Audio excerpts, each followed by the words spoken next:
ശരിയാണ് മാഷെ, എല്ലാ ഭാരങ്ങളും ഇറക്കി വെച്ചിട്ടുള്ള വരവല്ലേ. പിന്നെ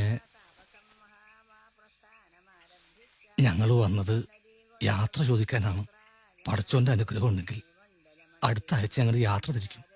പിന്നെ അറിഞ്ഞോ അറിയാതെയോ ഞങ്ങളുടെ വാക്കിലോ പ്രവൃത്തിയിലോ എന്തെങ്കിലും തെറ്റുപറ്റിയിട്ടുണ്ടെങ്കിൽ പൊറുക്കണം. എന്താ അബൂ കൈ പറയുന്നത്? നിങ്ങളെപ്പറ്റി നല്ലത് മാത്രമല്ലേ ഞങ്ങൾക്ക് ഓർക്കാനുള്ളൂ.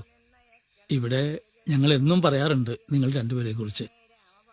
ആരെയും പറ്റിക്കാതെയും ഉപദ്രവിക്കാതെയും ഇത്രയും കാലം നിങ്ങൾ ജീവിച്ചു തീർത്ത ജീവിതം, അത് തന്നെയാ ദൈവത്തോടുള്ള ഏറ്റവും വലിയ പ്രാർത്ഥന.